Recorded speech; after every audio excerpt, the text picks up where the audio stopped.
that connection in the classroom. Why is it important to be empathetic teachers and not sympathetic teachers? What do you think? Because I think that children will not accept our sympathy. It's even worse than pretending that you don't know about their troubles or traumas or something. Okay. For sure. I definitely agree with that. How many of you have had that moment where someone did the at least thing that the deer or whatever did?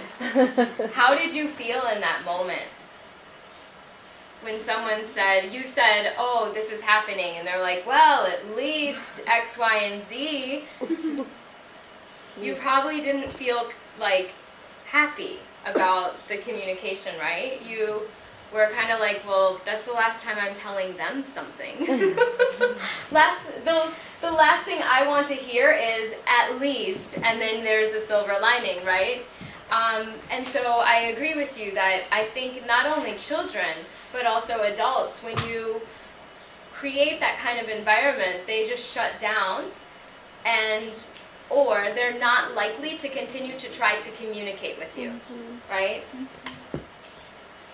You know the friends that you call because they're empathetic, and you know the friends that you call, or you don't call, because they're sympathetic.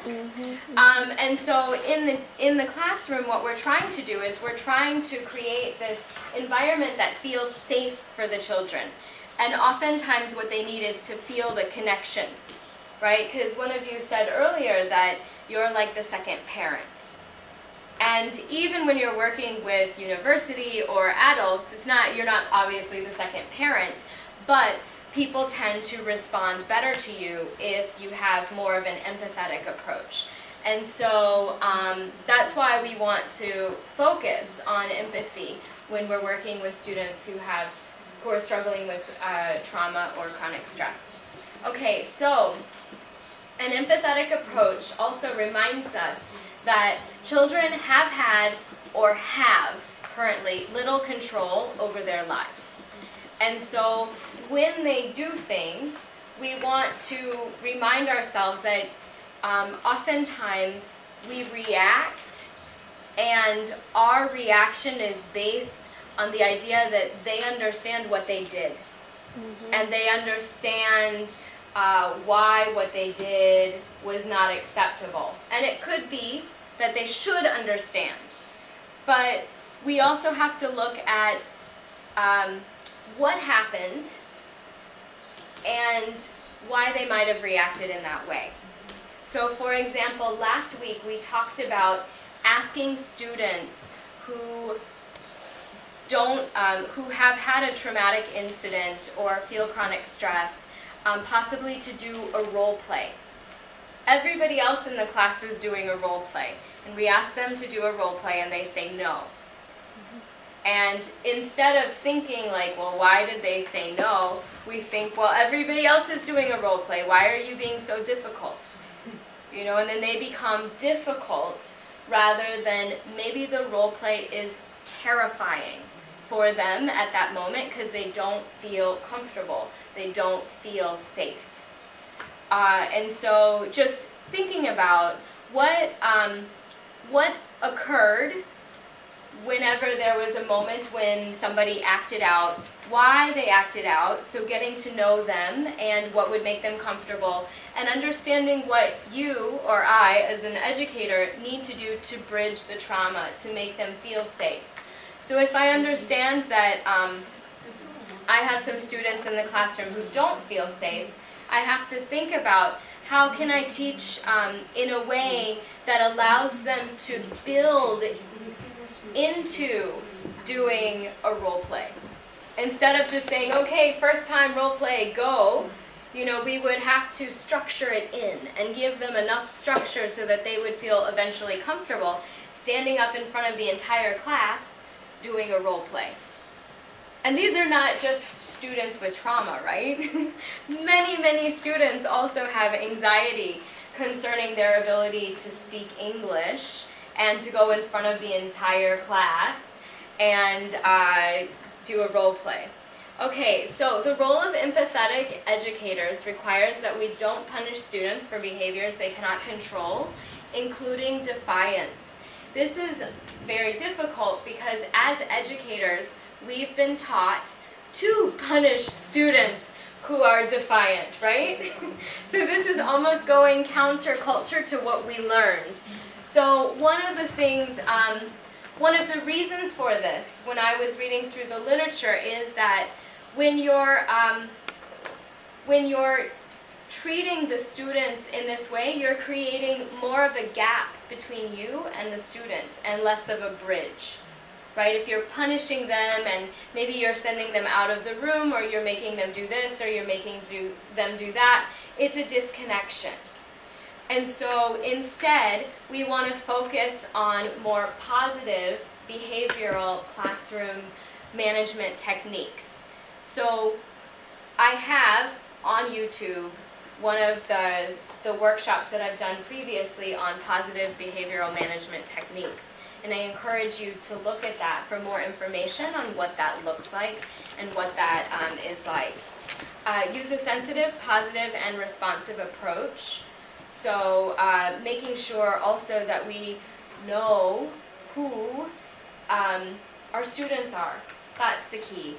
You know, we may not know immediately that they have trauma, but if we know we're finding out as much information as possible about them, then we know, we have an idea of who is going to respond what way to which activities, how we need to lead them into the activities so that they can successfully complete them.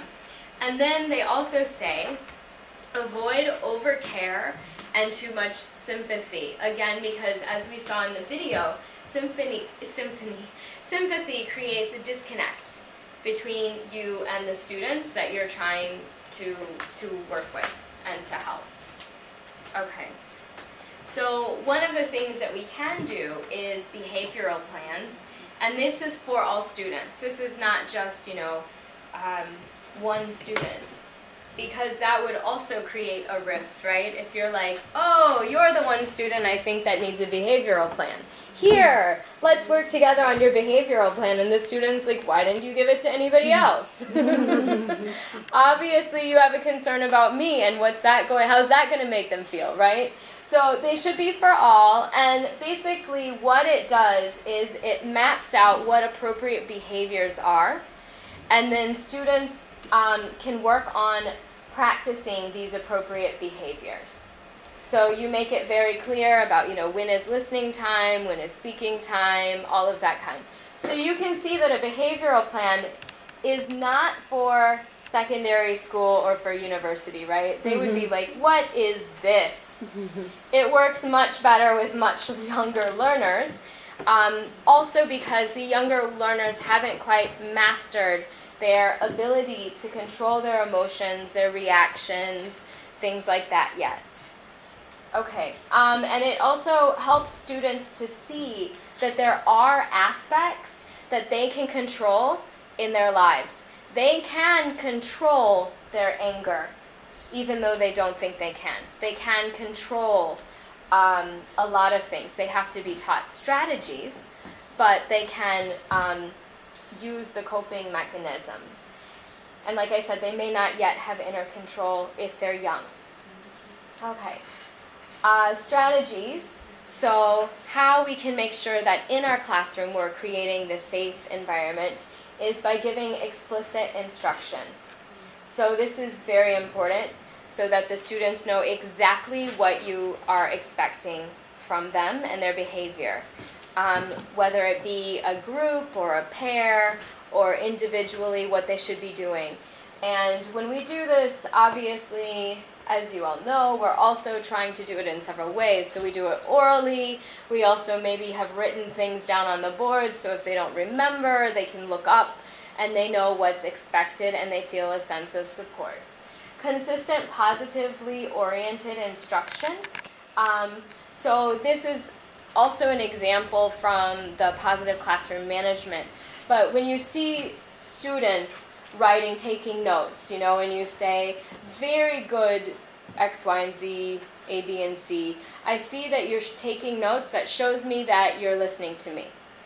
Instead of going to all those who are not taking notes, why aren't you taking notes?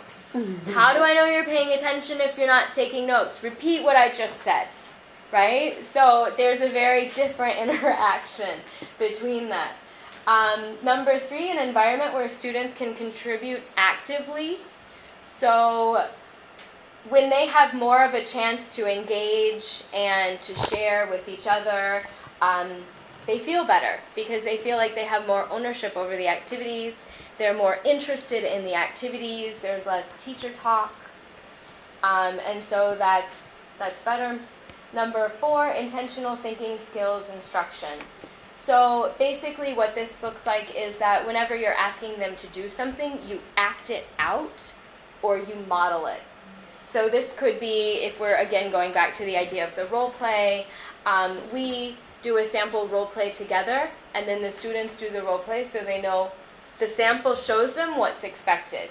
Or I might say, for young learners, when I'm clapping, that means all eyes on me, shut your mouth. Not shut your mouth, be quiet. Okay, but that when you do it several times and you get them like through repetitive instruction, you're actually training them where they may not have been trained before. Because one of the things we talked about last week in the last presentation is we had students who have gone through trauma. You remember we had circles on the